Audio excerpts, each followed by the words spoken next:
consciousness, and which is free from all upadrava, free from all limitations, free from all suffering. That tattva Bhashyakara must have first remembered before even writing. So when you start writing your sentence, you must have the sense of the sentence before you. And when Bhashyakara must have started to write, then the adhyasa between you and I is not possible. Definitely that tattva which I stands for must be remembered. And what is that tattva? Sarvopaplavarahitaha, prajnanaganaha, pratyagarthaha, brahmaivahamasmi, brahmaivahamasmi. That tattva must be remembered. And therefore, remembrance of the tattva is mangalacharanam. And so Bhashyakara has not failed to do the mangalacharanam. See what the Tikakara has to say. Purnanandiya. Sarvopaplavahitasya nirasta samasta duritasya ityartha. Upaplava is what? Or upadrava. Is a sarvopaplava, is a sarvopadrava. Both of them are upaplava and upadrava are the same. Meaning nirasta samasta duritasya. One which is devoid of all duritas, all sins. And so, what is it? Ya atma apahata papma. Atma is apahata papma. Free from all papa, sins, duritas, difficulties. Vijnana ghanatvam, chaitanya ekatanatvam. What is Vijnana? Chaitanya. Merely chaitanyam, consciousness. Pratyek arthasya means what? Pratyek padasya arthasya adhyasa pramana granthe bhakshate. So Bhashyakara in fact does mention that our content of the I is this chaitanyam, which is the meaning of the word pratyak, and that is adhyasa pramana granthe, that adhyasa grantha, in that this is mentioned. Smrutatvaditi vakya rachanayam arthabodhasya hetutvena vakyarthasya smrutatvad. Vakya rachanarthayam, when you write a vakya, then arthabodhasya hetutvena, when can you write a sentence? Only when arthabodha is there. You can proceed to write a sentence only when the meaning of the sentence is first in your mind, otherwise you cannot write. Otherwise it will not be a sentence, it will be something, it's some kind of collection of words, which happens sometimes. People start writing and then they drag on and on and on, and then you ultimately end with something which you don't understand. But in any well-written thing, sometimes you read letters, and then you wonder what's there, what is the meaning there. Somebody told the other person, please don't write me next letter for 3 months because I have not finished your first letter, That will keep me busy for next 3 months, But that's okay. But the point is, generally speaking, whenever we write something, what is the cause for writing? Or what becomes the hetu for writing is arthabodha. The meaning of what I am going to write must be first there, then alone any sentence can be written. So vakya rachanayam arthabodhasya hetutvena. Arthabodha, the knowledge of the meaning, is the hetu for vakya rachana, for writing the vakya. Vakyarthasya smrutatva. Therefore, what the vakyartha is, what the meaning of the vakya is, must be there in the mind of Bhashyakara first, before he proceeded, and the meaning is this pratyak chaitanyam. And therefore, it was already in the mind before starting to write. If Bhashyakara had started writing something about something about Veda Vyasa, or some such thing, suppose in preface, then we would understand that that is not there. Or suppose Bhashyakara started writing something about samsara, suffering and so forth. Then also we might question that whether meaning is there or not. What did Bhashyakara start writing? Writing about impossibility of I being contaminated. The I can never be contaminated. Therefore, sarvopaplavarahitaha. It is being said here. By showing the impossibility of adhyasa, by showing the impossibility of mutual superimposition, it is said that there is no superimposition. In fact, the I is who? Sarvopaplavarahitaha. Otherwise, how can Bhashyakara say adhyasa is not possible? For Bhashyakara to say adhyasa is not possible, Bhashyakara must know that in fact there is no adhyasa or superimposition upon I. That I remains pure. Sarvopadrava rahita. I is, that I must be remembered to say that there cannot be any adhyasa. Therefore, that tattva is remembered. Smrutatvad ityartha yushmad asmad ityadi Sutaram itaredar bhava anupatti iti atyanta bhashyameva mangalacharane pramanam. And therefore, this is called Mangalacharanam. Beginning from Vishmad Asmat Pratyara Gocharayoho, right? Itaredar bhava anupatti, up to that point, which shows impossibility of adhyasa. That shows, that reveals purity of Atma. That itself is Mangalacharane pramanam. Tasacha nirasta samasta upaplavam चैतन्यैकतानम अभेदेन प्रतिपाद्यमानस्य Shri भाष्यकुतः कुतः शिष्टाचारो लंघनं दोषः तस्माद् अग्रणी शिष्टाचार परिपालने भगवान भाष्यकारः इति भावः. So how can you question this? He says, and so somebody questioned Bhashyakara. So how can you say that? So tasacha, and therefore nirasta samasta upaplavam chaitanya ekatanam. That Chaitanya Ekatanam, Atma Tattvam, which is of the nature of Chaitanyam, which is Nirasta Samasta Upaplavam, devoid of all Upaplava, devoid of all suffering, devoid of all unhappiness. Abhedena Pratipadyamanasya, Bhashyakara says that you is this Sarvopaplava Rahitam Chaitanyam, that's what you are. So what does Bhashyakara mean to say? Bhashya reveals the identity of the Atma, Jivatma with that Chaitanyam which is devoid of all upaplava, all suffering. So Bhashyakara, who intends or who in fact establishes the identity between these two. So Pratipadyamanasya Shri Bhashyakritah, Bhashyakara who says Jivo Brahmayavanaparam, of that Bhashyakara, Kutvaha Shishtachara Ullanghana Doshaha. How can you say that this Bhashyakara has transgressed the Shishtachara or has failed to follow Shishtachara? You cannot say that because it is for you to see. We can see it, it is for you to see also. Tasmat agranihi, not only Shishtachara paripalana karta, agranihi Shishtachara paripalane Bhagavan Bhashyakara. He is a leader among the, even though it doesn't mention, see this is called bhaktas. So this is a shraddha of a devotee. That not only is he has followed Shishtachara, he is agrani in Shishtachara Paripalanam. So don't ever say this again, That's what is being said. Don't say that again. Like Bhagavan Bhashyakara bhavaha nanu vishishta ishta devata tattvam anusmaryate chet tahi tadeva bhashye pratipadaniyam tattu na pratipadyate kintu adhyasa abhavaha tasman na tattva smritihi chet. Somebody says, well, wait a minute. No, if you say that, Mangalacharanam is, see this discussion reveals Bhashya anyway. The discussion also is not purposeless. All the time it reveals only Tattvamasi in one way or the other. And so, otherwise you will say, why are you discussing this Swamiji, But that is the purpose of this discussion also. That ultimately it refers to the same, very same subject matter. Then the question is, which questions arise in our mind? No. Vishishta ishta devata tattvam anusmaryate chet tarhi. If you say that, even though there is akshepa of the adhyasa, even in that adhyasa akshepa, there is contained a vishishta ishta devata tattva anusmaranam, meaning remembrance of that tattva of the vishishta devata. If this is what you say Bhashyakara does, then tarhi tadeva bhashya pratipadaniyam, then we would expect Bhashyakara to say something right away about that tattva rather than about bhashya, adhyasa. Tattuna pratipadyate, kintu adhyasa abhavaha pratipadyate.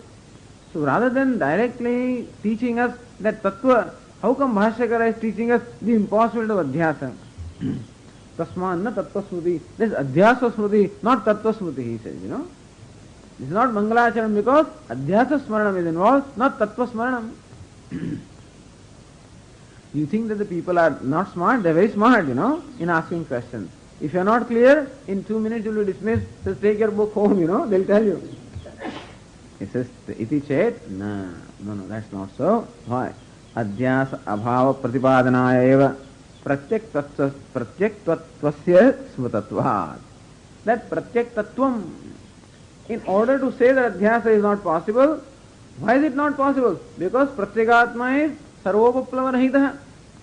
Since in order for you to say that adhyasa is not possible, you must be clear that pratyekatma is free from all upadrava, free from all samsara, and therefore that tattvam smaranam is first. which alone will enable Bhashyakara to dismiss the possibility or tenability of Adhyasa. So Adhyasa Abhav Pratipadanaya eva Pratyak Tattvasya Smritatvat. Nacha Anyartham Tattvanusmaranam Karyakari Devachyam. Anyartham api Devatanusmaranam. He says, well, Anyartham Tattvanusmaranam Karyakari. This Tattvanusmaranam is not for Vignopashamam, but Tattvanusmaranam is for only Adhyasa Akshepa. So Bhashyakara has not done Tattvanusmaranam for as a prayer. We say, what is Mangalacharanam? When Tattvanusmaranam is done as a prayer, or Tattvanusmaranam is done for elimination of obstacles. Here Bhashyakara has done Tattvanusmaranam for Adhyasa Akshepa, and therefore it is not Tattvanusmaranam of the nature of Mangalacharanam. It is Anyartham Tattvanusmaranam Karyakari. He remembers God all right. Says, hey Ram, he says that. He utters the word Ram all right, but not to remember Ram. He expresses his grief or something like that.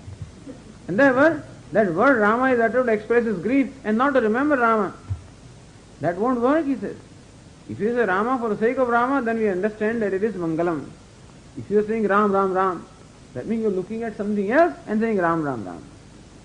And so here also, Bhashyakara, suppose you insist that he remembered Tattva, then also that remembrance, Smaranam is for Adhyasa Akshepa and not for Vignopashama. And therefore, it is not Mangalam. Tattvanusmaranam is there, but Mangalacharanam is not there. Iti na vachyam. Don't say that. He says, iti na vachyam. Why? Anyasamapi devatanusmaranam svabhavadeva vigna rupa upaplavam dahati dhumartha vannihi dhumartho vannihi krishnadikam eva iti prasiddhatvat.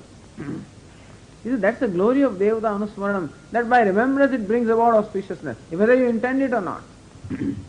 As Tulsidasi would insist, that even in this kind of a grief you say Ram, Ram, Ram, that also, that works. You get the credit of your utter Ram, Ram, Ram. And so whether you remember Rama, as Swami Dayanandi's famous joke, he said, this man went to heaven, and after having performed all the Agnihotra karma, this is a dismissal of karma, ridiculing karma anyway.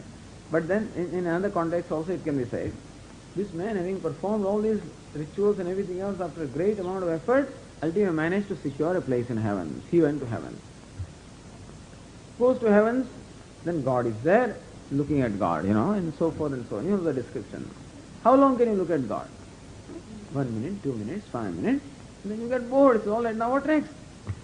Then God remains there, you start looking around, And what do you find? Hey, you find this fellow who is a rogue. This fellow is a known Gunda. He was his neighbor, so he knew everything about him. How can this fellow find place in heaven? Not only that, but to his dismay he discovered that he has a much bigger apartment or house than what he had. He had a small little tenement, and this fellow in the heaven had a big palace. He just could not. This fellow was a Kathakar, I'm sorry. This fellow was a Kathakar. And therefore he had all his life done Katha of Rama. And therefore he found a place in heaven. This other fellow was a rickshaw driver. Not a rickshaw driver, but in Delhi there is Phat-Phat, that Phat-Phat driver he was. There is motorcycle rickshaw. Otherwise, all kinds of evils he was doing, and still he found a place in heaven and found a much bigger apartment. This man was upset, what do you mean? He went to Indra and took him to task, and what is this? In heavens also there is no justice at all, or what? So what happened? How come such and such fellow found a house like this? And they had to open, Chitragupta had to open his account book. So let's see what happened. He says, well, he has earned a great deal of punya, much more than you earned. What do you mean? I spent the whole of my life singing glory to the Lord Rama, and you say I haven't done enough punya, and he has never uttered the word Rama. He says, what punya you gained? You made other people utter Rama. And not only that, I sang Kirtan, so everybody said Rama, Rama. He says, you may have done it a few times, this fellow has done it much more effective than you. How? So he was a Phat-Phat driver. And the way he drove, his passengers, that all that blood pressure rose to 190, their heartbeats rose to 150, and only thing they could think was Ram, Ram, The moment this fellow he started riding the Phat-Phat, up to the moment that he got out of it, Ram, Ram, Ram. And therefore, this Phat-Phat driver is instrumental in people remembering Ram Ram so much that he finds a place here. So that is not the glory of the Fatfat driver, that is the glory of Ramanama. The idea is that's how they say. Ramanama is so glorious that even if you utter it, without meaning it, then also it will do its job. Just as if you eat sugar or sugar crystal without your knowledge, then also it will give you sweet taste. That's how you know. Without your knowledge or without your desire, you eat things and you find, hey, this is sweet. Who has added all sorts of jaggery in dal, So whether you like it or not, you find the whole thing like basundi, instead of dal curry. So this sweet is something, the taste, whether you want it or not or like it or not, you taste it anyway. He gives another illustration here. Dhumatha vannihi. Sometimes you light fire for smoke, for some dhupa or something. That trushnadikam dahati. Trunadikam. So trunadikam vannihi, trunadikam dahati. Even though you had lit the fire for the sake of smoke, but then in the process, what is the nature of fire? It will burn. And therefore, fire will burn grass, etc. Anyway, straw, it will burn. So, just as fire does not fail to fulfill its nature of burning, so also Tattvanusmaranam does not fail its nature of elimination of all the obstacles. So whether the Tattvanusmaranam is done for seeking grace, or as a prayer, or for removal of obstacles or not, it is the glory of that Tattvanusmaranam, the glory of that Tattva, that by very remembrance, it will shower grace upon you, it will bless you, it will remove your obstacles, whether you sought its favor that way or not. Anyarthamapi devatanusmaranam svabhavadeva. It is svabhava of devatanusmaranam, that remembrance of God is done. Shiv, Shiv, Shiv. That's what you say. When you see something that is wrong, improper, jugupsa. But then also you said Shiv, Shiv, Shiv. Then that's why it is always better. Instead of saying hello, say Hari Om. Well, it helps. Because Tattvanusmaranam, directly or indirectly. Svabhavadeva vigna rupa upaplavam dahati. That Tattvanusmaranam will destroy or burn all the obstacles. That is its nature. Just as it is the nature of fire to burn straw and stuff it, whether you wanted it that way or not. Iti prasiddhatva, this is something very well known. Then somebody says, then why do you say that bhashya beginning from yusmad asmad right up to itare itara bhava anupatti? Why so much? Tattvanusmaranam is contained in the very first word. Yusmat asmat pratyaya gocharayo. That asmat is already remembered. Why do you say that much bhashya itself? Even that much bhashya itself is Tattvanusmarana rupam. Why do you have to say up to sutaram itare itara bhava anupattu? Why that long bhashya is Mangalacharanam? Why not the first two words only? Nacha prathamikena asmat padeneva pratyagatmanah smritatvat kim anupatti paryanta grahanamidi vachyam. He says when asmat word itself requires Bhashyakara to keep in mind what asmat means. So Tattvanusmaranam is already done. Why do you say that Bhashya up to, which shows totally the impossibility of Bhashya, the whole Bhashya, the whole sentence, why do you say that is Mangalacharanam? So we say that only Yushmat Asmat, that is itself is Mangalacharanam. Somebody is smarter now. So Mangalacharanam accepted, somebody even suggests a smarter idea. Why do you have to say that so long is the Mangalacharanam? Mangalacharanam, this much itself can be called Mangalacharanam. Why do you have to say this long is Mangalacharanam? Itena vachyam, don't say that also. Why? Because Tikakara said it. So now, this Purnanandiya shows Tikakara, Ratna Bhavakara, his Shraddha, made him see the Mangalacharanam in the Bhashya. And Tikakara says Bhashya beginning from, of course Tikakara draws it from elsewhere, Vivarana or Panchapadika, where it says Bhashya beginning from Yushmad Asmat up to Itare Itara Bhava Anupatti, up to that point is Mangalacharanam. Now we have Shraddha in him also. Why did he say that? Why didn't that Acharya only say Yushmad Asmat is Mangalacharanam? Why all that? Why so long? So there also we see meaning. What's that? So that is our Shraddha in the Acharya there. Shraddha all along is there. In Upanishad, in Bhashya, in the one who expounds Bhashya, and then Ratnaprabha and Purnananda. Everywhere our Shraddha follows. So says, Pratyakva, Pratyatva, Vishayitva, Dharma-bhedene, Anekada, Pratyagartha, Anusmaryate iti. When you say I, sometimes various people mean various things by I. Pratyakva, I means something that is inner. Pratyatva, and Pratyatva means what? That which is a cognition. Or Vishayitva, the subject. So by word I or Asmat, that pronoun Asmat can mean a subject. Asmat can also mean something that is inner. Asmat can also mean that which is cognition of the content. And so Abhedene, iti dharma bhedena, anekada pratyagartha anusmaryate. So if you just say I, then we do not know what exactly was the nature of your smaranam. You could have only remembered I as the subject. You could have remembered I as merely the inner self. But whether I is remembered as Shuddha Chaitanya or not, we would not know. Isn't it? Just because you say I, that doesn't mean that you are remembering I, which is Shuddha Chaitanya. Therefore, when upon the I, the adhyasa is negated, then we know that Shuddha Chaitanya is what is referred to as I.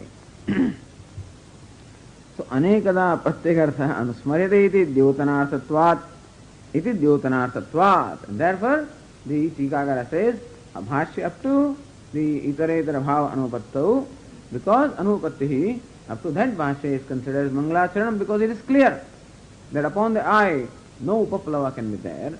So very clearly, Tattvanusmaranam is contained there. Dyotanarthatvat tasacha dardhyaya tadantam grahanam avashyakam tasa dardhyaya. In case Asmat, by that Bhashyakara only knows Pratyak Chaitanya, but we may not be clear. And so, Dardhyaya tadantam grahanam avashyakam iti bhavaha. So, Bhashya up to that point is supposed to be Mangalacharanam also. It is Sambandha Grantha Vyakhya Samapta. This is Ratnaprabha Sambandha Grantha, of which the Purnananda Vyakhya is done up to this point. So, this is the discussion of the Sambandha. Now we enter the Sambandha Bhashya of Bhashyakara. Then we enter the Sambandha of Sutrakara. And then we enter the Grantha. What is the Grantha? Janmad Yasya Yataha. That is where the Shastra begins. What Asado Brahma Jignasa is Upodghata of Sutrakara to that. Adhyasa Bhashya is Upodghata of Bhashyakara to that Sutra. And this discussion was Upodghata of Tikakara to Bhashyakara. So, introduction to introduction to introduction. And then we will enter the Shastra. But then, in the very introduction also, Shastra is always kept in mind. So, in brief, the whole Shastra is being told us by way of introduction also.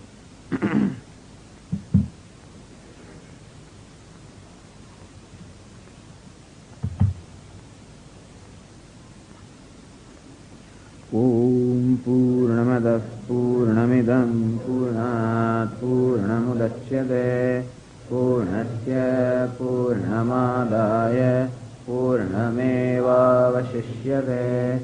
Om Shanti Shanti Shanti. Shankaram Shankaracharyam Keshavam Badarayanam Sutra Bhashya Krutau Vande Bhagavantau Punah Punah. Ishvaro Gururatmeti Murti Veda Vibhagine Vyomavad Vyapta Dehaya Dakshinamurtaye Namaha.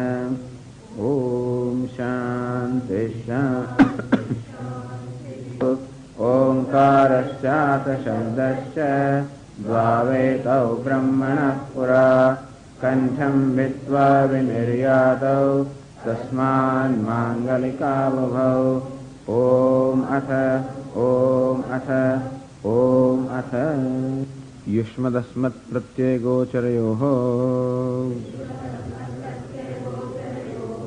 Vishay Vishayinoho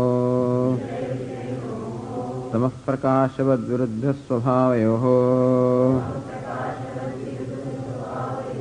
Itaretara Bhavanupattau Siddhayam Tadharmanamapi Sutaram इतरेतर भावानुपत्तिः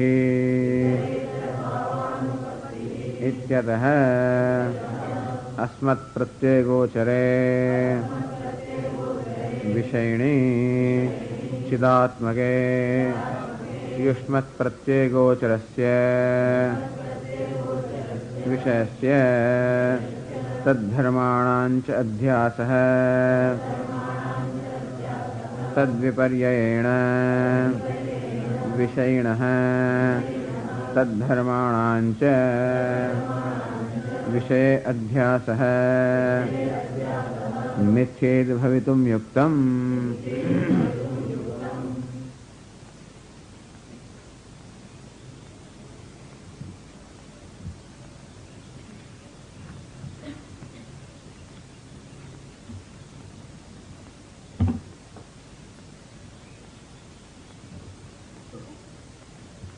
युष्मत् अस्मत् प्रत्ययगोचरयोः विषय विषयिणोः तमः प्रकाशवद् विरुद्ध स्वभावयोः.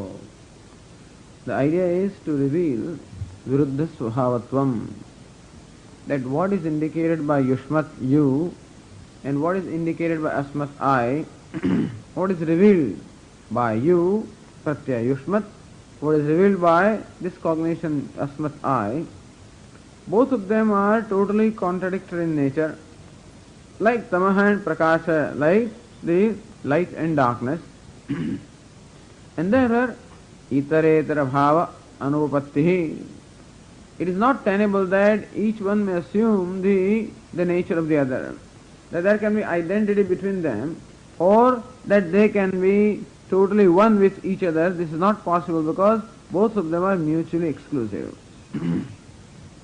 If this is so, the dharmis or the two dharmis mean the two loci, if they cannot be identical or they cannot be in one location, tad dharmanam api, then their characteristics or their attributes also can certainly never be in one place.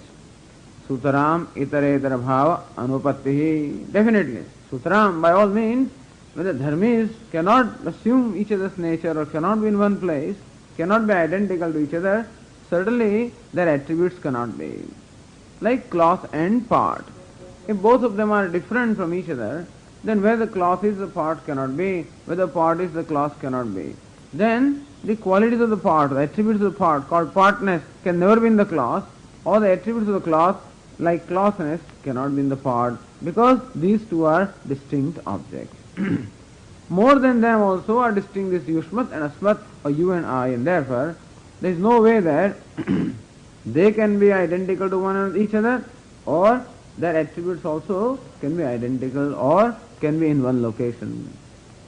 And therefore what we find, asmat pratyaya gochare vishayini, this vishayi or the subject, who is asmat pratyaya gochara, who is revealed by the pratyaya asmat or I, that subject who is revealed by this cognition I, chidatmake, who is of the nature of chit or consciousness, yushmat pratyaya gocharasya vishayasya adhyasah vishayasya, that upon this I who is consciousness and who is indicated by this pratyaya asmat or I, who is subject, upon them the adhyasa or superimposition of the vishaya or the object is not possible. Object is jadam and the subject is conscious. Object is denoted by yushmat, the subject is denoted by asmat. Object is something that is external, subject is something that is internal. So in every way there is a difference. One is external, one is internal. One is object, one is subject. One is inert, one is conscious. In every respect they are different from each other. And therefore there cannot be identity between them, nor certainly can there be identity between their attributes. Then, if you suppose find that upon this I who is of the nature of consciousness, that there is a superimposition upon the attributes of what we call you or the object, tad viparyena, or the contrary of it, vishayinah, tad dharmanam cha vishaya adhyasah, or the dharma of the vishayi or the atma. Atma is Satchidananda. He is of the nature of, he is a conscious being, if that much we know at least, that Atma is conscious and Anatma is Jada. So if we superimpose consciousness upon inert thing, That also cannot be right. If we superimpose the limitations of the jada upon the conscious, that also doesn't seem to be right. And if we superimpose the attributes of a subject, namely consciousness, upon the object, that also doesn't seem to be right. In this particular case, Asmat is Atma, the self, and Yushmat is that which is denoted as you or as something other than I. So this Deha, this body, the prana, the sense organs, the mind, the intellect, all of these fall in the category of Yushmat. And we know that they are Drishyaha, they are objects. They are Paraprakashyaha, they are not self-effulgent, they are Jadaha, inert and illumined by the consciousness. They are external. So all these aspects of the Yushmat or the Upadhi are known to us. And also we know that that which is denoted by Asmat or I, he is a subject, he is conscious being, self-effulgence inside. And so therefore it is not possible that they can be identical to each other, or there can be tadatmya, meaning there can be even a total mutual oneness between each other. None of them is possible. What is meant by tadatmya? Tadatmya can be between two different substances, like iron and fire. Even though iron is not fire, there can be tadatmya, or total pervasiveness of one in the other, and thus iron and fire can be totally one with each other. Not identical to each other, but one with each other. Identity is different. Identity can be between one part space and another part space, because it is one alone. But iron and fire are two different substances. They are not identical, but still they can be totally one with each other. They can be indistinguishable from each other. That is called tadatmya. So that also is possible in iron and fire, because they are not contrary in nature. Both of them are substances, both of them are external, and therefore they are not contrary in nature. Therefore tadatmya is possible. Or identity is possible also where two things are one alone. Like between, as I said, pot space and the room space. Because space is one alone. Therefore identity is possible if the substance is one. Here this I, subject and object, are totally opposed in nature, not in one location. And therefore neither identity is possible, nor tadatmya or oneness is possible between them. And therefore the attributes of the Yushmat, namely Upadhi, which is Jada, which is mortal, there cannot be a superimposition of that upon the Atma. Because Atma is Chetana, Atma is immortal. And therefore mortality, inertness, all the limitations of the Upadhi, it doesn't make sense that there can be oneness or superimposition of them upon Atma. And Atma is Chetana and immortal. That the Chetanata can be superimposed upon body which is inert, that also does not make sense. Because Tamah Prakashavad Viruddha Swabhavayaho, both of them are totally contradictory in nature. Where the object is, subject cannot be. Where the subject is, object cannot be. It's very clear. Where the microphone is, I cannot be. Where I am, the microphone cannot be. Because unless there is a distance between subject and object, that relationship cannot be established. Something that can be objectified by me alone can be called object. So this microphone can be called an object because I objectify it. It becomes an object of my knowledge. And what is known should always be different from the knower. So knower must be different from the known. There must be that distance between the knower and the known. Otherwise, that knowledge will not take place. Between one there cannot be this knower-known split. And so knower and known must necessarily be different from each other. And therefore, where the knower is, known cannot be. Where the known is, knower cannot be. That's why they are said to be mutually exclusive. Just as where the light is, darkness cannot be. And where the darkness is, we know light is not. And so also, where the subject is, object cannot be. Otherwise it cannot be an object. And where the object is, subject cannot be. Otherwise it cannot be subject. So since one cannot be where the other is, we say they are mutually exclusive, like light and darkness. So this is how, another thing is, both of them are totally contradictory in characteristics also. One is conscious, other is inert, one is internal, one is external, and thus both are totally opposed. And there is no way that there can be identity or oneness between them. And if that is so, certainly there cannot be identity or oneness between their attributes. Because if the two things can be in one location, like the iron and fire, then there can be identity between the attributes of iron and fire. Like the attribute of iron is heat, and attribute of fire is heat, and iron can assume that heat. Or attribute of iron is that round shape, and fire can assume that round shape. So if there can be tadatma between two substances, then there can be tadatma between their attributes. If there is identity between two substances, there can be identity between two attributes of the two substances. But if identity or tadatma is not possible between the two, in that case, that between their attributes also is not possible. And therefore, then there can be adhyasa or identity between the body and I, doesn't make sense. Either they should be one alone, that means the body is Atma, or this just adhyasa does not make sense. So mithyayati bhavitam yuktam, that's what Bhashyakara says. This is Purvapakshi says. Mithyayati bhavitam yuktam. This adhyasa, it doesn't make sense. There is no ground for you to establish that there is a phenomenon called adhyasa. Because it just doesn't make sense. Because certain criteria are there for establishing adhyasa. We do accept a superimposition in our experience. We do commit the error of taking the shell as silver. Or we do commit the error of taking rope as snake. But for that error to happen, certain conditions exist. Certain conditions are satisfied. Even those conditions do not exist in case of Atma and Anatma. And therefore also this adhyasa is not possible. This is called akshepa. With akshepa or questioning the very adhyasa, the bhashya starts. With Purvapaksha it starts. Now, you come back to the tika here on the page 16. It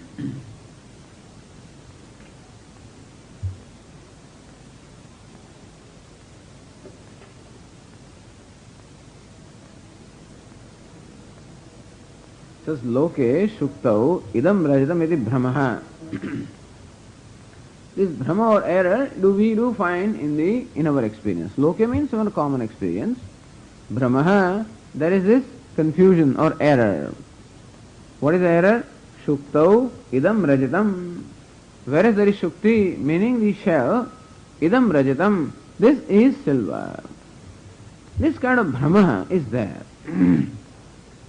Because that shell shines in the sunlight, and that shining is taken to be the shining of silver, and therefore we commit the error of taking a shell to be silver.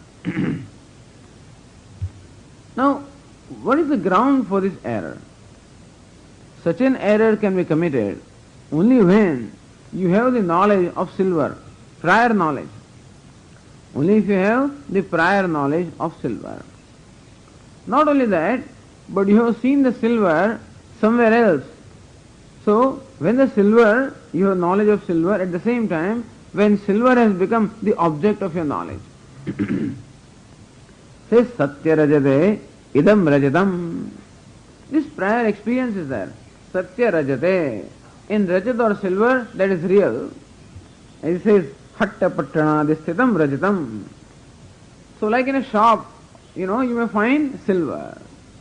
So when you go to a shop, you see silver. And that real silver is known to you as what? Idam Rajatam. This is silver. So silver in the past has become the object of your knowledge and denotable by Idam. So Rajatam is known as an object called Idam. So Idam and Rajatam, both of them have been in one location. There is what we call oneness or identity between Idam and Rajatam in your past experience. Then alone you can commit the error of taking one Idam to be Rajatam. Since in the past several times you have seen Idam and Rajatam, this is silver. So this and silver or Idam and Rajatam have been known to be in one location, like in a shop or wherever. So also Now you can commit the error that you see something as idam and you can mistake it to be rajatam. Aham rajatam you cannot take because you have never seen rajat as aham. But you have seen the rajat as idam. Therefore, elsewhere also you may think that this is silver. So since rajatam has been associated with idam, it is possible that elsewhere where idam is and rajatam is not there, you can commit the error of taking the idam to be rajatam because in the past you have the true knowledge of the identity of idam and rajatam. Because that silver has been the object of a knowledge denotable by this. So says Dika Ratna Prabha Satya Rajate idam rajatamidi adhisthana samanya आरोप्य विशेषयो ऐक्य अधिष्ठान सामान्यम इदम पदार्थ अधिष्ठान सामान्यम रजतम आरोप्य विशेष है. So in the past also idam and rajatam. Idam is samanyam which obtains today also in the shuktika also. And rajatam, what is rajatam? When you mistake the shuktika to be rajatam, then rajatam becomes what? Adhis aropya vishesha. Idam is adhisthana samanyam. So adhisthana means a substratum. So that is samanyam. Between the real silver and the shell, the idam is samanyam. Because idam rajatam and iyam shuktika. Iyam means idam. So this silver and this shell, between silver and shell, this is samanyam. So it's called adhisthana samanyam. And what is rajatam? Rajatam is aropya vishesha. Rajata or silver is something that is superimposed upon this, not upon really shuktika. Because shuktika you don't even know. The mother of pearl we do not know. What do we know? This part we know. When actually you are looking at a mother of pearl or a shell, you don't know it as shell. You know it as this. Shell part is not known. Upon the part which is really shell, you superimpose the silver. So when you say this is silver, where in fact there is mother of pearl, this belongs to that adhishthanam, samanyam which belongs to the shell, and rajatam or silver is the aropya vishesha, something that is superimposed. So adhisthana samanya aropya visheshayoho aikya prama. So formally you had known the aikya of idam and rajatam. That prama is there. Prama means the true knowledge. So there are this prama ahita samskara janya. Ahita means janita. So aikya prama janita samskara. Aikya means identity. Between what? Idam and rajatam. You have seen in the past idam and rajatam as one, and therefore you have the samskara that where idam is, rajatam can be. Or rajatam can be idam. Where this is, silver can be. And therefore, that is true knowledge. The silver that you saw in the shop, etc., you really saw. And therefore, it has given you samskara of idam and rajatam. So, aikya, parama, ahita, samskara. The samskaras are there. Which samskaras are generated on account of the true knowledge of knowing the rajatam as idam. Now this Brahma, what Brahma? When you commit the error of taking the shell to be silver, that Brahma is born of what? Is born of that samskara, of the Prama. Formerly there was true knowledge, which knowledge has generated samskaras, that becomes a cause for now committing the error. That you had seen silver in the past, and you had seen silver as idam, and you had seen silver as a shining object, and now you see something idam, and you see something shining, and therefore that past is invoked in the present, and you commit the error of taking that shining object as silver. Because also there is similarity. You cannot take merely a rock to be silver, even though it is idam. You cannot take an elephant as silver, even though it is idam. Not only it is idam, but it has some similarity with silver. What is the characteristic of silver? Shining. And the shell also is shining. And therefore, there is, because of similarity, and because of, so this similarity between the shell and the silver invokes or brings to surface the past samskaras which have been generated on account of true knowledge. And then Brahma, coming error of taking the shell as silver takes place. This is the principle of Adhyasa. Adhyasa requires the past knowledge. It also requires similarity between what you are seeing and what you have seen before. Like the rope and the snake, you have seen a real snake in the past. At the same time, this rope that you see has some similarity with the snake. It has some curvature and it has certain length, etc. And therefore, the rope does have certain attributes which are similar to those of snakes, and therefore you commit the error of taking the rope to be the snake.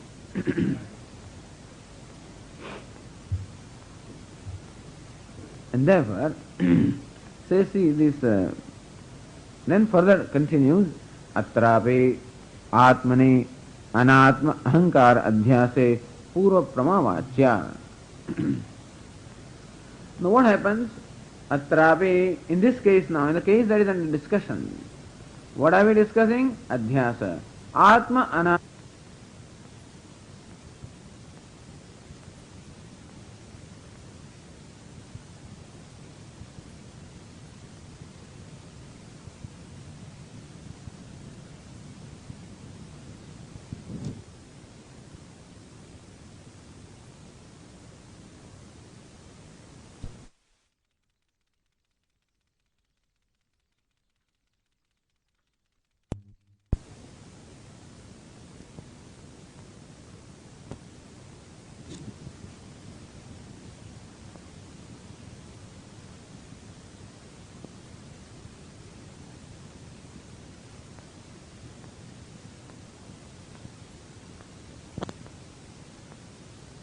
Ahankara.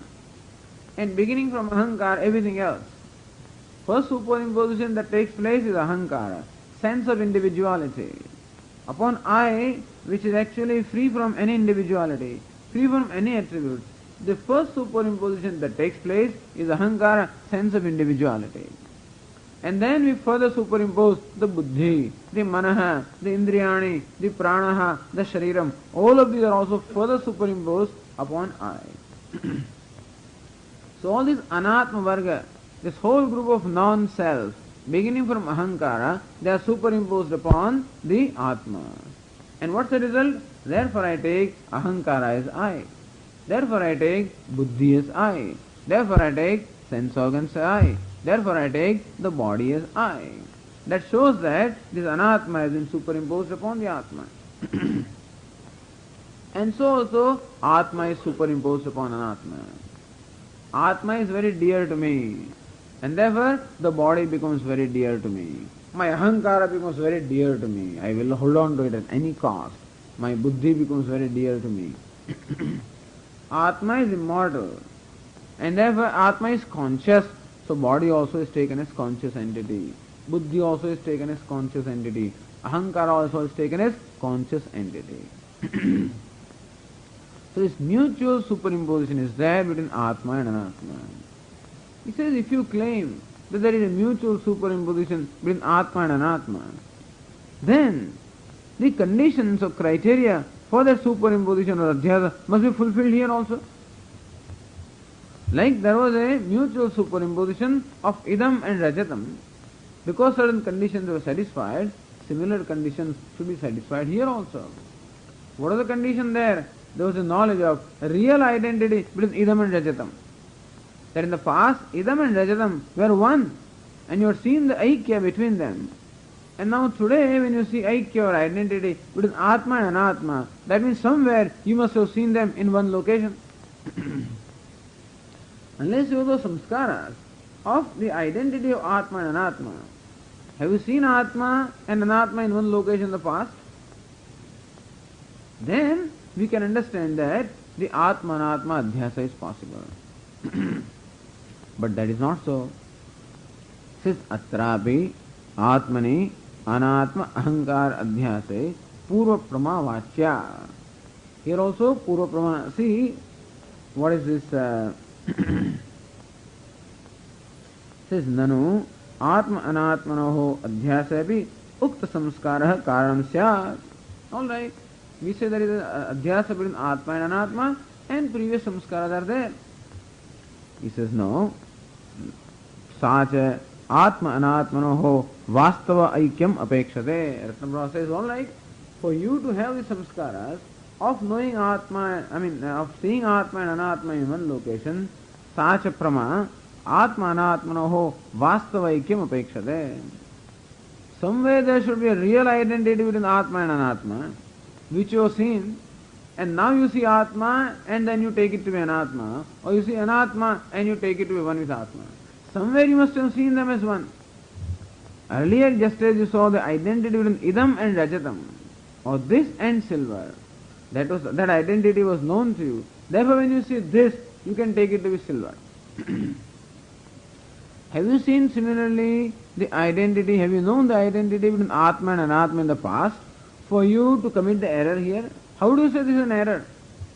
Number one, for you to call it an error, there must be a prama. And that condition is not here, then you call it error. So that means for you to say that there is an adhyasa of Atma and Anatma, that an error takes place, somewhere in the past, you must have the knowledge of the identity of Atma and Anatma. Vastav aikyam apekshate. For adhyasa, a vastav aikyam. The ayam sarpaha, when ayam and sarpaha, there must be somewhere an identity. Then alone you can commit that error. Nahi tadasti, but that's not so. Nowhere is Atma identical to Anatma and Anatma identical to Atma because tamah prakashavat viruddha svabhavayo. This Purva Pakshi says.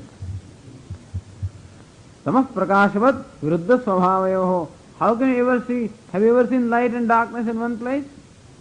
How do you commit the error of taking darkness to be light and light to be darkness? Suppose you claim, nobody will believe you. Have you ever seen light and darkness in one location? Then you can elsewhere commit the error. Natadasti. That is not possible because these are mutually exclusive entities. There is no way that they can be identical, and therefore you could not have the samskara of their identity, and therefore you cannot commit the error of taking them to be one. Purupaksha. What is anumanam involved here? Tathahi, he says, so bhashya garbhitam anumanam spurayati. So the Purupaksha bhashya has certain anumanam inference in there. What is it? Tathahi, to illustrate here. Atma anatmau anatmanau aikya shunyau paraspar aikya ayogyatvat tamah prakashavat iti. So he says, well, this is then we have to say this, inference. Atma anatmau aikya shunyau. Atma and Anatma are devoid of identity or devoid of even the oneness. So identity or even devoid of oneness. Paraspara aikya ayogat. Because there is ayogyatvam, they do not have the competence of being identical or being in one place. Like light and darkness, they do not possess any characteristics of being identical or being in one location. So also, Atma and Anatma being mutually exclusive cannot be identical or one. What is the illustration? Tamah prakashavat. So Atma Anatma, this is called Paksha. Aikya Shunya, this is Sandhya. Paraspar Aikya Ayogyatvat Hetu. Tamah Prakashvat Drishtanta. So Atma Anatma, this is what is under discussion. So where there is a Shanka of Sadhya, where there is a doubt whether something is there or not, that's called Paksha. For example, we say Parvato Vandiman, Dhumatvat. So this hillock is fiery. Hillock becomes Paksha. Why? Because there is a doubt whether it is fiery or not. And then we say Vandiman, it is fiery. It becomes Sadhya, something that we have to prove. How do we say Dhumatvat? Because there is smoke. So what? So yatha mahanase, just as in a kitchen. So where there is a chimney, in the chimney we have seen the fire and smoke always invariably associated. Therefore we see smoke here, so fire must be there. So the inferences is elements. So Atmanatmau, Aikya Shunyau, where did he get this inference? Bhashyakara doesn't use the word Atma Anatma. He says Bhashye Shesha Purtya Pakshamshaha. So Atma Anatma, this you add. And that is how paksha, atma anatma is the paksha. Itare bhava anupattau iti anena sadhyamsha bodhyate. That itare bhava anupattihi, that it is not tenable that each one can assume the nature of the other. That means both of them are totally contradictory. Therefore, aikya shunyau, both of them are devoid of identity. What is viruddha svabhavatvam nama? Viruddhatvam eva. Bhashyakara says viruddha svabhavatvat. So, tamah prakashvat viruddha svabhav. So, viruddha svabhav means what? Virodha. Viruddha svabhavatvam nam viruddhatvam eva. Viruddhatvam cha virodha, meaning they are totally viruddha svabhavayoho. So both of them are totally contrary in nature. Virodho nama paraspara aikya ayogyatvam. What is virodha? What is meant by contradiction? Or what is meant by exclusion? That paraspara aikya ayogyatvam, that both of them cannot be one.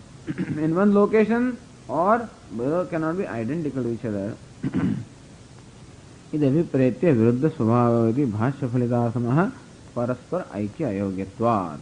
So where भाष्यकार says विरुद्ध स्वभावयोः, this टीकाकार says परस्पर ऐक्य अयोग्यत्वात्. So विरुद्ध स्वभाव means ऐक्य शून्यौ, because परस्पर ऐक्य अयोग्यत्वात्. So that विरुद्ध स्वभावयोः is actually hetu, which is represented here as परस्पर ऐक्य अयोग्यत्वात्. अनुमानांतरस्यदम अनुमान उपलक्षणम तथा च आत्मनात्म तादात्म शून्यम. There are two things here, aikya and tadatmya. Tadatmya is oneness like between iron and fire, where in fact the two substances are different and still they are mutually one. This is called tadatmya. And aikya is when two substances are one alone, like water and water, like space and space. So there is aikya, identity. And tadatmya is where two substances are different but still totally mutually pervasive, and therefore there is oneness there. So between identity and oneness we have to distinguish. Or between aikya and tadatmya, the difference must be understood properly. Point is, there can be neither aikya between atma and atma, nor there can be tadatmya between atma and atma. So says, even though Ratnavara has aikya shunyau, you can say tadatma shunyau. Another anumanam also is included here. Atma anatma tadatma shunyau parastara tadatmya ayogyatvat tamah prakashvat. Means so between them tadatmya or oneness also is not possible.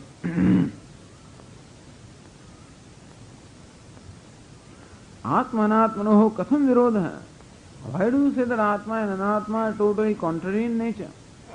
Understand, you think that this is discussion of logic or grammar. This is discussion about life. Because all the time we are saying atma and anatma are totally contrary in nature. That's it. That's the fact we should understand. So that we can see where we are going wrong. You see, our mind is so habitually committing an error that we don't even know that. That habitual error is taken to be reality by us. Because everyone commits the error. The thing is, I commit the error without any effort, and secondly, everyone commits that error, therefore we think that it is reality. So everyone sees the sun rising in the morning and concludes the sun rises. The sun travels from east to west, and therefore sun is going around the earth. So everyone sees and everyone concludes. So we think that that is reality. Until someone starts questioning that. Very few people question this. Vedanta is only one. Vedanta is the scripture that questions it. That we are just taking Atma and Anatma to be one. This body is taken to be one. The mind is taken to be one. How do you do that? What reason do you have? We have no reason, and still we are doing it. So,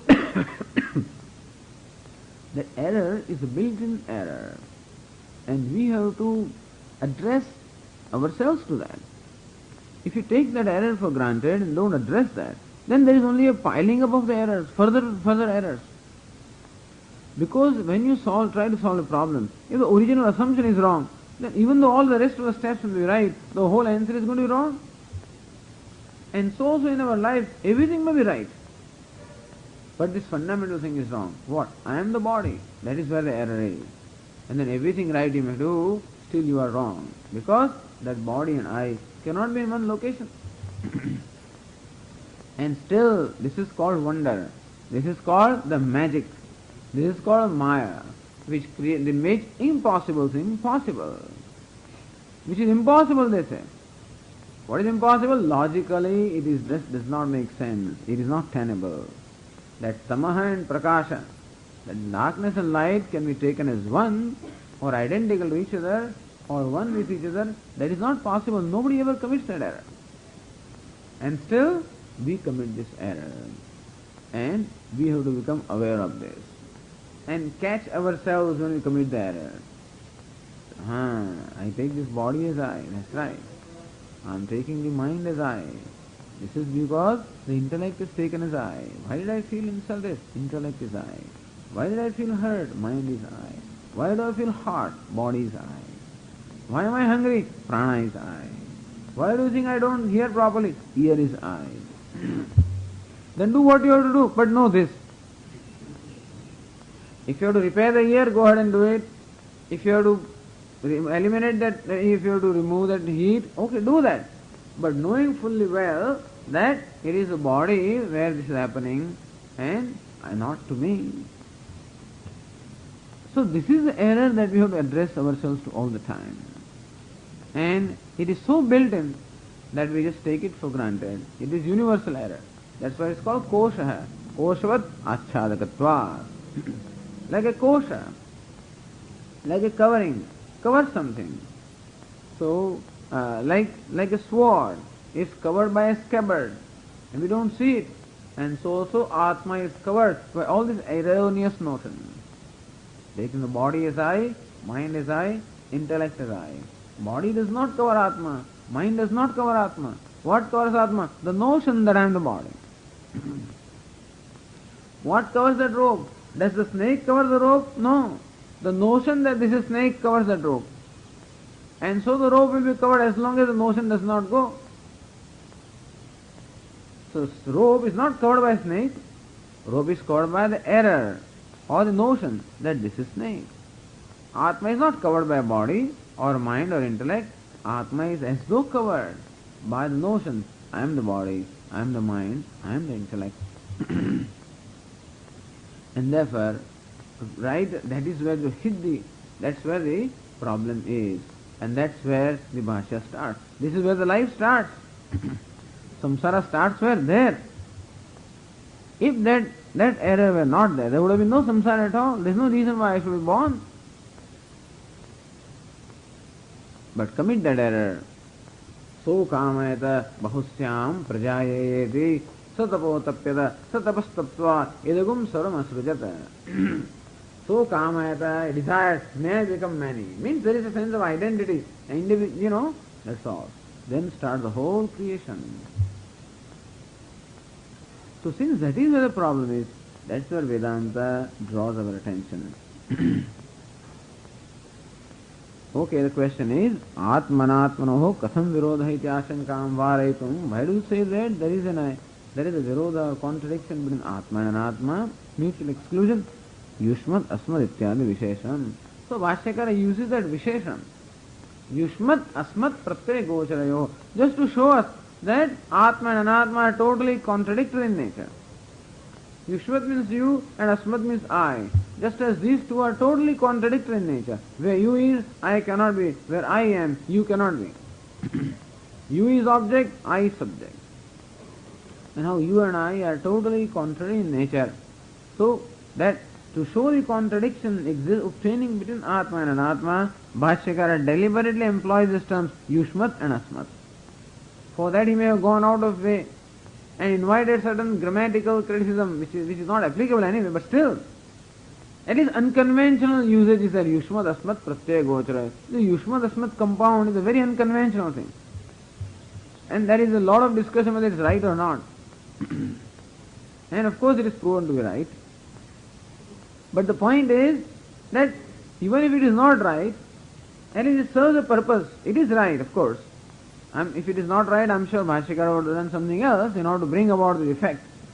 He doesn't have to take the refuge of an error to bring about an effect.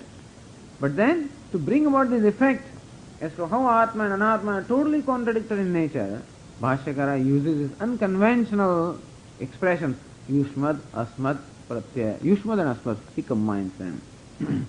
So the Yushmad ityadi Visheshanam, Pravrittam, it is Fudikarodi, Hetu iti.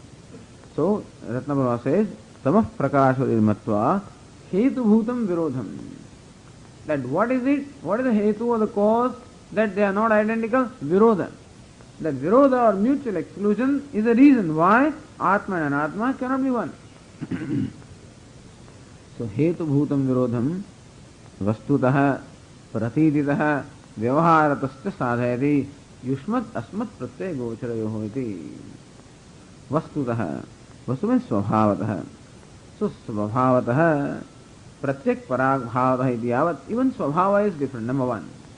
By nature they are different. One is Pratyak, one is inner, one is Parag, one is outer. So inner and outer by nature they are different. So that is one thing that is established by the expression. Then Pratititah. By Pratiti, what is it? Prakasha Prakashatvatah ityartah. Pratiti means knowledge or cognition. And so that Yushmat or object is something that is illumined. And the object is illumined, subject is illuminator. One is Prakashya, other is Prakashaka. So that way also you know. They are opposed in nature and they are known also to be opposed to each other. One is known as an object of knowledge. One is known as the very subject that illumines all the knowledge. And so, Pratititah. So, Prakashya Prakashatvatah ityartah. And Vyavaharatascha. By Vyavahara also they are known to be different. Jnana Rupa Vyavaharatah ityartah. Says Ahankarta Aham Brahma iti Paraspara Bhinnam Yad Jnanam Tad Vishayatvatah iti yavat. What is Yushmat? Ahankarta. That I am Karta or I am a doer. I am agent of action. What is this? Yushmat. Yushmat is something that is known to me. So what is the Vyavahara for the Yushmat? Aham Karta. What is Vyavahara for Asmat? Aham Brahma. So that is the Vyavahara only for the Vidwan, of course. But there are some people for whom Vyavaharata also this is known to be different. So this Atma and Anatma are known to be different or are different in three respects. By nature everyone knows that Atma is inside and Anatma is outside. Because Atma is always referred to as inside here. You always point out myself. Everyone knows Atma is inner, Anatma is outer. Everyone also knows Atma is self-effulgent, a conscious entity, Anatma is Jada. And it is wise people know that Atma is Brahma and Anatma is Karta, Bhokta, all of that is Anatma. And therefore, Vastutah, Pratititah, Vyavaharatascha, Sadhayati, Yushmat, Asmat, Pratyaya, Gocharayoho. This expression itself establishes threefold contradiction existing between Atma and Anatma. That's what now the Tikakara, it is a burden of the Tikakara to show how that expression brings about this threefold contradiction. Vruddhamatokta prasama vigrahanusaranayam trida virodha yojaniyah itara vigraheshu trida virodhasya asambhavadi bhavaha. He is going to give now the Tikakara different kind of explanations for this compound, which are obtaining in the literature. Because many people have written commentaries on the Bhashya, and each one has come up with his own explanation of what this Yushmad Asmat Pratyaya Gocharayoho, how exactly should that expression be understood. So here the Tikakara quotes this different. He gives his own, plus he quotes the other expressions to show. Because why does he quote others? Because each one has something to contribute. Each one looks at it in a different way and therefore sees something there. And thus when we study all these explanations, then we will see all the different ideas that are contained. Everything like a sūtra, So then the ideas contained can be understood. So he is going to give what they call Vruddhamata. And there Vruddhamata means the opinion of the elders, which brings about this threefold contradiction very clearly. There are other opinions also. Different people concern themselves with different problems. Somebody concerned themselves with grammatical problems. Somebody concerned themselves, different problems are there. And therefore, to solve those problems, different people approach this in different ways, and in so doing, brought out different aspects of the expression.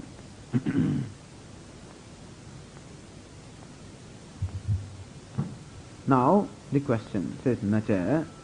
Nacha means this is the Purva Paksha. Pratyaya uttarpadayoscha iti sutrena. Pratyaya uttarpadecha parataha yushmad asmadoho ma paryantasya tvamadeshaustah iti vidhanat. Tvadiyam madiyam tvatputro matputraha iti vat. Tvanmat pratyagocarayoho iti syad iti vachyam. So nacha vachyam you should remove first. To show you what is Purva Paksha. What is Purva Paksha? Pratyaya uttarpadayoscha. This is a Panini Sutra. He is educating us as to how to use this now. Since Bhashyakara has not properly employed this expression. Says Pratyaya uttarpadayoscha. This is Panini Sutra. And what it means, the explanation of Sutra also is given by Tikakara by his grace. Otherwise you have to refer to the Panini Sutra to understand what it is. Of course, for them it's all at the tip of the tongue, including the vrittis. Sutras, along with what the sutra means, is called vritti. Everything these people have at the tip of the tongue. We will require half an hour to go back to what the sutra means. But he says, pratyaya uttarpadayoscha. That is explained by himself. It's sutra, pratyaya. So, pratyaya uttarpadayoho is all the seventh case. So it explains pratyaya uttarpadecha parataha. Where the seventh case comes means it follows. Certain conventions are there in Panini. So parataha. So when pratyaya and uttarpada, seventh case, then that follows. What? Yushmad and asmad. That is subject matter. So when yushmad and asmad are followed by pratyaya or uttarpada, pratyaya means a prefix or uttarpada means another word, as in a compound. So Rama Lakshmana yoho. So Lakshmana is called uttarpada. Means that uttar means later. That word that follows later. Or Ramasya, that sya is called pratyaya. Understand? That added to Rama. So pratyaya and uttarpada. So when yushmad and asmad, these are followed by either pratyaya or uttarpada. Then yushmad asmadoho ma paryantasya tvam adeshaustah. Then yushmad and asmad of them ma paryantasya, up to ma. In yushmad, what is up to ma? Yushma. In asmad, up to ma, what is asma? For them, tvama adeshaustah.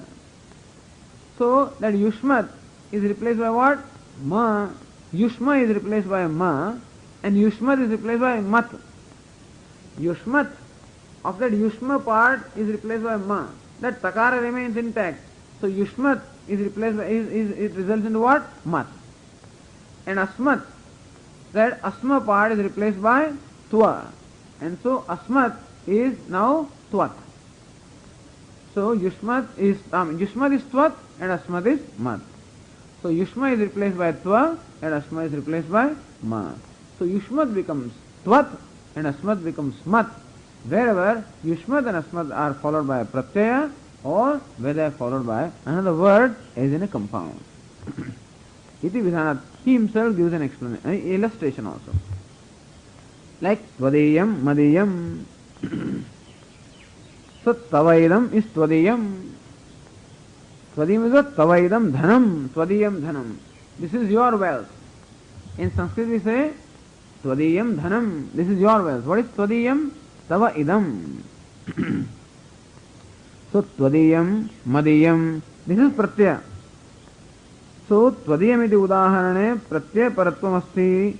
Pratyastu cha pratyaya chasya iya adesha prapnoti tasacha.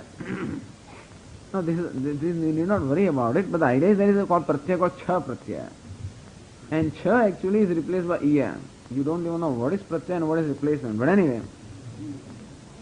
So upon with tvat, you want to add pratyaya called cha. To get the sense, tava idam.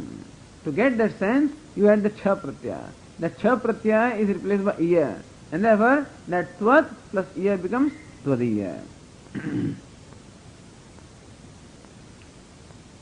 Okay, so iti udaharana chasya iya adesha praptasacha yushmat iya iti sthite ma paryantasya tva iti adesha prapte shatruvat adesha. Adesha is like shatru. It destroys you, replaces you. So adesha is like shatru. They have certain own nice ways of remembering things. When Adesha comes, then what do? If Yushmat is replaced by Tva, then what do? Like Shatru. When Shatru comes, this fellow goes away. So also when Tva comes, Yushma goes away. And therefore, Yushmat is Tvad. Yushmat iya iti sthite. So Yushmat plus Cha. Yushmat is made to be Tvat and Cha is made to be iya, and that's how you have Tvadiya. So anyway, so iti sthite ma pariyantasya Tva iti adeshe prapte Shatruvad adesha iti abhikta vyavharena वर्ण अदर्शन प्राप्त है त्वत् इति स्थिते सुप्रत्यय विधानांतरम सह उच्चारेण त्वदीयमिति रूपम रूप निष्पत्तिः. In short, we have त्वदीयम. Yushmat iyam is replaces त्वदीयम. Iyam is pratyaya. Therefore, when pratyaya comes, that part of the yushma is replaced by tva, and therefore yushmat is made tvat, and it then becomes त्वदीयम. Or madiyam in the same manner. Asmat iyam becomes what? Mat iyam madiyam. Alright, then Yushmat putraha, your son. Now putra word is a word, it's not a pratyaya, it's not a suffix. It is a pada. It is called uttara pada because follows Yushmat. So Yushmat putra, suppose you want to say, again the same thing will happen. Yushmat is replaced as tvat, and tvat putraha, mat putraha. Asmat putraha is mat putraha. Itivat. This is a standard thing. Therefore, what should be this compound? Yushmat asmat pratyaya gocharayoho. Understand?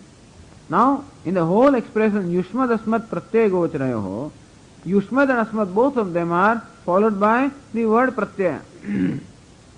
And therefore, Yushmat and asmat must undergo the same transformation as it underwent in tvat putraha mat putraha. So it says, this compound should have been properly tvan mat pratyaya gocharayoho iti. Yushma should have been tva and asma should have been ma, and tvat mat pratyaya gocharayoho, that first takara becomes nakara, so tvan mat pratyaya gocharayoho iti syad. This is how it should be. Simple grammar. Iti na vachyam. Don't say this. This should not be. Now you must present better grammar than him in order to refute what he says. So tvamau ekavachane. Another point in the sutra. That this particular adhikara sutra is called adhikarat. Adhikara sutra. Adhikara sutra is that, you see, it's an earlier sutra, 97. Pratyaya uttara padayosya is a later sutra. So the adhikara sutra should apply to whatever sutras follows. And therefore, this particular transformation or replacement rather of Yushma with Tva and Asma with Ma should have an adhikara, is within a certain restriction. That restricting sutra is, what is that? Tvamau ekavachane. It is ekavachana adhikara. Idea is that Tva and Ma ekavachane. Only when Yushma and Asma are in ekavachana, then alone this Tva and Ma, this replacement should be not in bahuvachana. Because aham avam vayam, that asmat pratyaya can be ekavachana, dvivachana or bahuvachana. Aham avam vayam, tvam yuvam yuyam. And so, only when aham tvam or mama tava, this ekavachana is there, then alone this kind of replacement happens, not otherwise. And so we say mama, we say tava, etc. But all of this is in ekavachanam. Suppose by Yushmat and Asmat is not implied ekavachanam, then this kind of replacement is not necessary. If ekavachan adhikarat, atracha Yushmat Asmat padayoho ekarthavachitva bhavat. Here, however, Bhashyakara means that by Yushmat, Yushmat also is in plural and Asmat also is intended to denote more than one object. If Yushmat denoted only one object, then that replacement should have been like Tvat Putra, one Putra. Or Asmat Putra, it would have been, you see. But then Tvat Putra or Mat Putra, when there is singular, then alone that Tvat and Mat would be there. But here by Yushmat is meant many objects which are all inert. So all those which are objects of knowledge, there are many. And therefore Yushmat is meant to be many. So how about Asmat? But Asmat is one I. And that you yourself say Atma is one. How does Asmat is many? Atracha Yushmat Asmat padayoho एकार्थवाचित्व अभावात् अनात्मनाम युष्मदर्थानाम बहुत्वात्. That which is intended by Yushmat, meaning Anatma, are many. And therefore, Yushmat should be retained as Yushmat, not transformed, not changed to Tvat. But how would Asmat? Atma is I, is one alone. And then, at least the change should have taken place. Yushmat Tvat, Yushmat Mat Pratyaya Gocharayoho. It should have been that. Yushmat Mat Pratyaya Gocharayoho. That's how it should have been. He says, no. Asmadartha Chaitanyasyapi Upadhito Bahutva. This is a legal problem. So Upadhita hai. Even though Atma is actually one, but Upadhita Bahutva. Because of Upadhi, Atma is taken to be many. Even though it is one, it is taken to be many. So Anatma is many. Atma, even though one, taken to be many. Therefore, Yushmat and Asmat, both of them are not singular entities, and therefore, this transformation that you are asking, suggesting, should not take place. Therefore, Yushmat Asmat Pratyaya Gocharayoho is a nirdosha. It doesn't have any defect, any grammatical defect.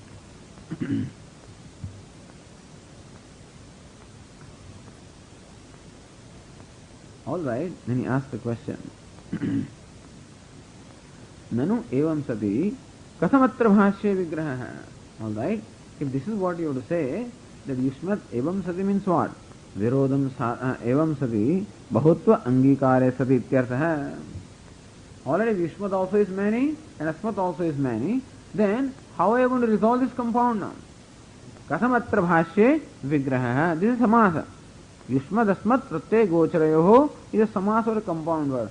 How are you going to resolve this compound? That is called vigraha.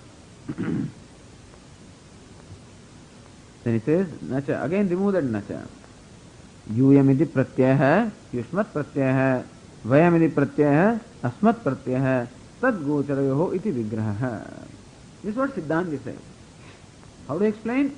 Because Yushmat is many. So, Tvam, Yuam, Yuyam. Yuyam iti pratyaya hai. Pratyaya means that cognition of you, many. So, you is what is addressed by you like this. So, Yuyam is you who are many in number. So, Yuyam iti pratyaya, that cognition which has its object or which has its locus in Yuyam. So, Yuyam iti pratyaya hai, Yushmat pratyaya hai. Vayam iti pratyaya, not Aham iti pratyaya. Vayam iti pratyaya, because Aham is singular. So, plural of Vayam iti pratyaya hai is Asmat pratyaya. Tad Gocharayoho. So that which is approached by, which is enveloped by, which is indicated by Yushmat Pratyaya and Asmat Pratyaya is what is meant by Yushmat Asmat Pratyaya Gocharayoho. The Purupakshi says this is not right. Why? Shabda Sadhutvepi Arth Asadhutvat. Shabda Sadhutva means grammatically it is right. Arth Asadhutva means practically it is not right.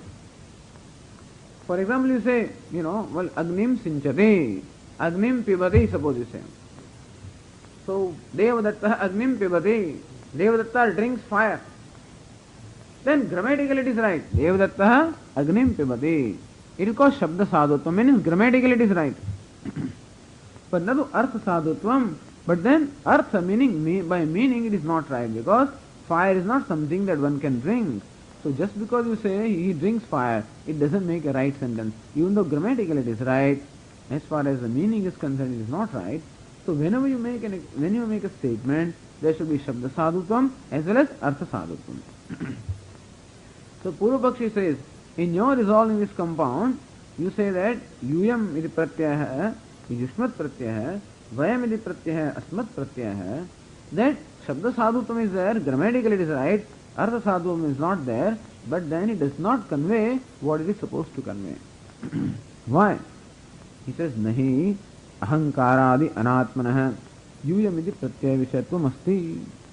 Because what Bhashyakara wants to say by Yushmat is, everything that is anatma. According to Bhashyakara, ahankara also is anatma. Only the pure chidatma, the sakshi, which is sakshi, cheta, kevalaha, nirgunaha, that alone is asmat pratyaya gochara, really. So atma is pure awareness, devoid of any attributes at all. And everything other than that is anatma. That is intention. And therefore, that intention must be properly communicated in your expression. And therefore, you want to say Yushmat Asmat Pratyaya. Yushmat must properly include all that falls in the category of Anatma, and Asmat must properly include only that which falls in the category of Atma. Asmat should not include any Anatma, and Yushmat should not exclude any Anatma. However, he says Ahankaradi Anatmanah Yuyamiti Pratyaya Vishayatvam na Yastiti na. Ahankara, for example, nobody says you Ahankara. Ahankara is never denoted as you. And even this body, etc. also, you don't denote it as you. Although we can say that sometimes it is my body, this stupid body, etc. So, all that body may be taken as anatma.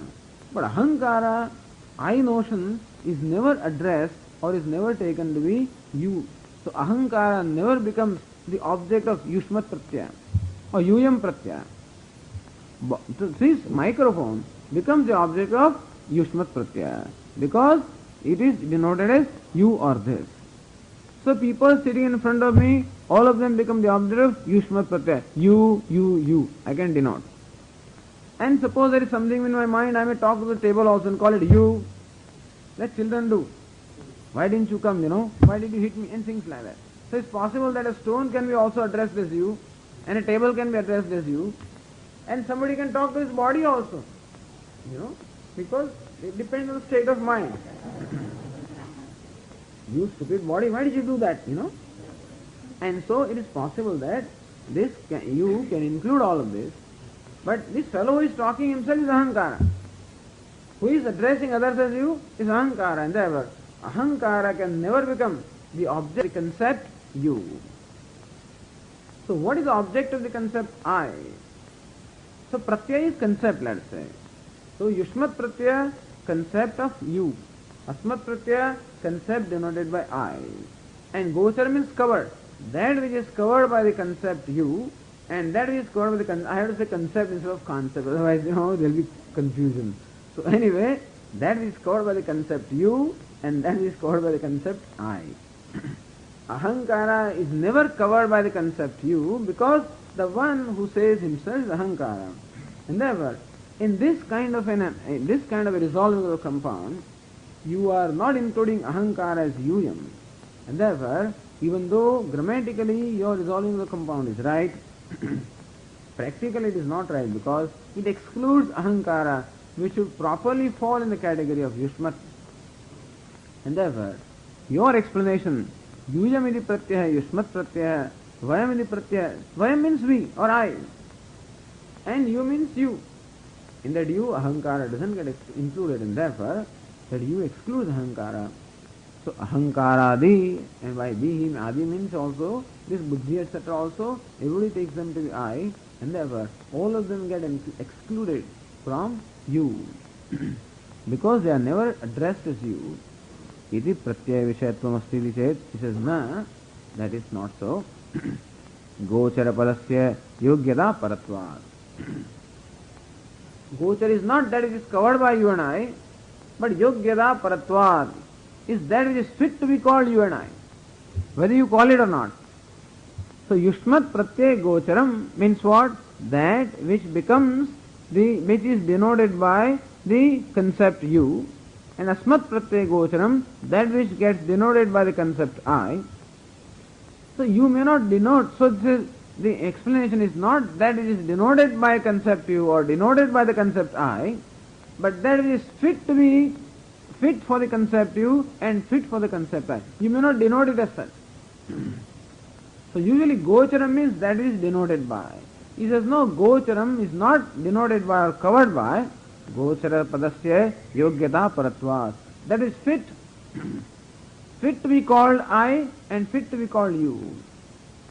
In your ignorance, what is you may call I. However, when you really know, then you realize that what you are so far calling I was in fact you or idam. And therefore, what is fit to be called idam, or what is fit to be called yuyam, or what is fit to be called you, is what is meant by yushmat pratyaya gocharayoho, and not necessarily what is denoted by you. Because you may not know what should be denoted. In fact, there is no sadhutvam in their own expression. When you say ahankara is I, you are committing an error right there. That's why you do not know that ahankara falls in the category of yushmat. But when you really know the nature of ahankara, then ahankara also is something known to you, is also illuminated by Atma, and therefore it is fit to fall in the category of yushmat. So that gochara yushmat, asmat pratyay gocharayoho. Gochara shabda should be understood as yogyatva, yogyata paratva. Says, then he explains, Chidatma tavat asmat pratyay gochara means asmat pratyay yogya. So what is asmat pratyay gochara? Chidatma. Atma, who is the nature of chit, or chit which is Atma, means consciousness, pure awareness. Unqualified awareness, which is Atma, is that which is fit to be denoted by the concept I or asmat. Tat prayukta samshayadi nivritti phalabhaktvat. How do you say that? Tat prayukta samshayadi nivritti phalabhaktvam.